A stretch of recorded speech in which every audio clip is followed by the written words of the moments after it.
Magandang gabi, Batangas. Ako po si Alvin Remo at narito ang mga balita sa Palakat Weekend News.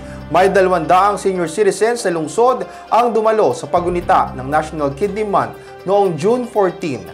Ang detalye sa report ni Lisa Perez de los Reyes.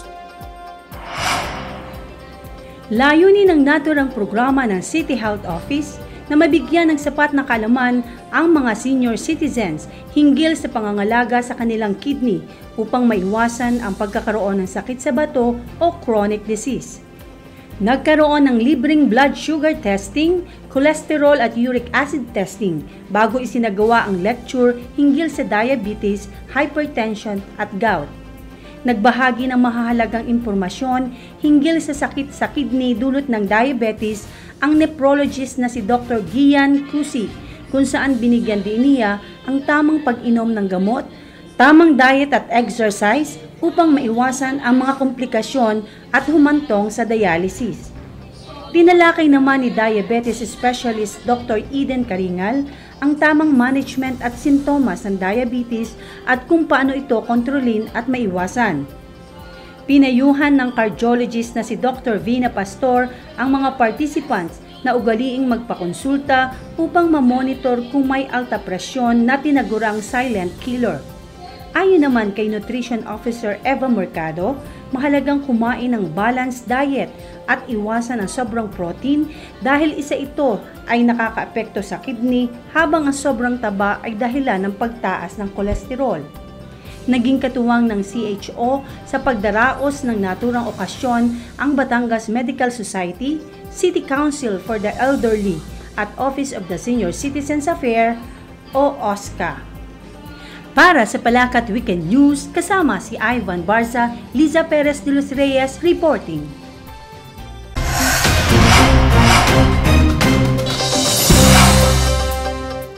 Mahigit sa 200 kinatawan ng mga publiko at pribadong kumpanya, ahensya, organisasyon at government employees mula sa iba't ibang LGU sa lalawigan ang dumalo sa First Employers and Fund Coordinators Forum na tinuguyod ng Pag-ibig Fund Batangas Branch kamakailan.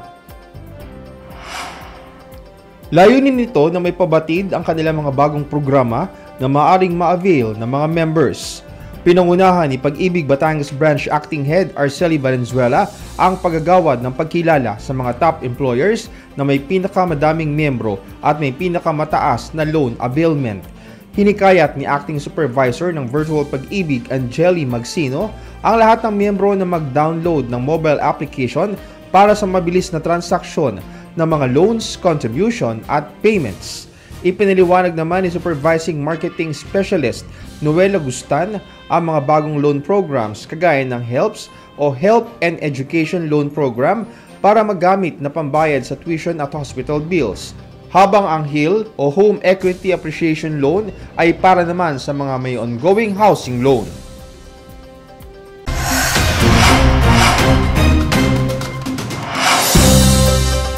Nagsagawa ng medical mission at bloodletting activity ang Malampaya Foundation sa Barangay Tabangao, Ambulong Covered Court noong June 20. Narito ang report ni Lisa Perez de los Reyes. Handog ng tao ng programang ito ang libreng serbisyong medikal gaya ng konsultasyon, laboratory test, bloodletting, circumcision, ECG at first aid demo. Libre din ang gamot para sa mga pasyente. Bukod sa complete blood count, nagkaloob din ang Philippine Red Cross ng libreng FBS, RBS at uric acid test. Lubos ang pasasalamat ni Erasmo Are, 71 taong gulang ng naturang barangay dahil malaking tulong ang nasabing gawain dahil taon-taon aniya siyang nakikinabang sa nabanggit na proyekto. Nagpakonsulta siya dahil sa irregular na pagdumi kung saan bukod sa libreng gamot, binigyan din siya ng referral sa BAT-MC upang sumailalim sa iba pang eksaminasyon.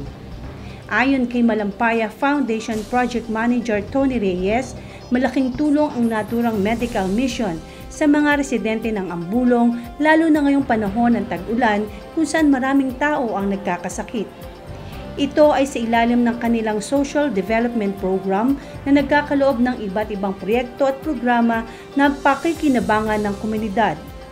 Naging partners ng Malaya Foundation sa community service na ito ang Batangas Medical Society, Batangas Medical Center at City Health Office. Nagpaabot ng taus-pusong pasasalamat ang pamunuan ng Barangay Tabangao ang bulong sa lahat ng lumahok at tumulong sa medical mission kabilang ang mga volunteer doctors at iba pang ahensya.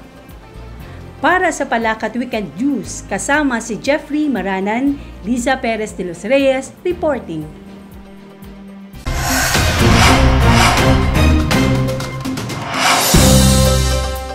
Bilang pagunita sa World Blood Donors Day, nagsagawa ng Blood Olympics 2024 ang pamahalaang lungsod sa pamamagitan ng City Health Office sa Batangas City Sports Center noong June 14. Narito ang report. Ito ay may temang Batanggenyong responsable, alay ay dugo, magkasamang aalagaan ang mamamayan. Layunin ng naturang gawain na makalikom ng dugo na pagkakaloob sa Philippine Red Cross o PRC at Batangas Medical Center upang magamit ng mga nangangailangan. Ang Batangas City ang napiling host ng National Voluntary Blood Services Program ng Regional Office ng Department of Health ngayong taon. Ayon kay Dr. Lawrence Badillo ng City Health Office, mahalaga ang pagkakaroon ng available na dugo sa mga malalaking ospital upang makasagip ng buhay at upang magamit sa iba pang emergency. May 607 individual mula sa iba't ibang barangay sa lungsod ang nag-donate ng dugo. Lubos ang pasasalamat ng mga organizers ng naturang gawain sa lahat ng blood donors dahil sa suportang ipinagkakaloob ng mga ito sa kanilang hangaring makapagdugtong ng buhay.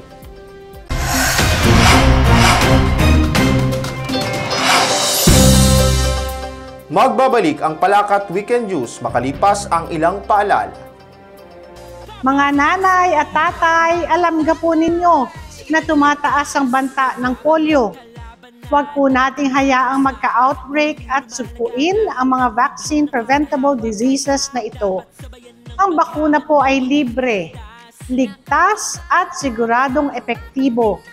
Kaya huwag tayo magpahuli at pabakunahan po ang inyong mga anak sa Chikiting Ligtas ngayong May hanggang June 2024. Tandaan po, ang Chikiting na bakunado, protektado. O ano pa po ang hinihintay ninyo? Dalhin na po ninyo sa health center ang inyong mga chikiting. Edad 6 weeks hanggang 59 months old. Pabakunahan po sila kontra polio. Sama-sama po nating labanan ang pagkalat ng polio virus. Siguraduhin ang kalusugan ng ating mga chikiting. Makipag-ugnayan po sa inyong barangay health workers para sa iba pang impormasyon. Get vaccinated para sa healthy Pilipinas.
Tampok ang Vegetable Cooking Contest sa Laetic May 101 na itinaguyod ng Batangas City Cooperative Development Council o BCCDC noong June 14. Lumuhok dito ang 6 na pares ng mga kabataang 7 hanggang 17 taong gulang na pawang mga miyembro ng Laboratory Cooperative sa lungsod. Ito ay ang kooperatiba na kinabibilangan ng mga anak ng miyembro ng kooperatiba. May 2 kategorya ang kompetisyon. Ito ang luto mula sa kalabasa at ang isa naman ay mga luto ng talong. Naging champion sa squash category ang Squashy Cheese Empanada ng Malalim Multipurpose Cooperative Lab Co-op. Nakamit naman ng San Isidro MPC Lab Co-op ang unang gantimpala para sa kanilang crispy fritters sa eggplant category. Naging bahagi rin ng okasyong ito ang cooperative orientation, mental health talk at mini concert. Layunin ng Alaetic May 101 na may angat ang kaalaman ng mga kabataan at mahikayat ang kanilang pakiisa sa kooperatiba at mapalakas ang kanilang kakayahan bilang mga susunod na lider ng kooperatiba na may matuwid na pamumuno.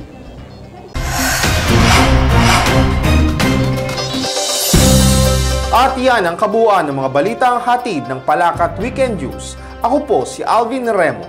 Maraming salamat, magandang gabi sa inyo lahat.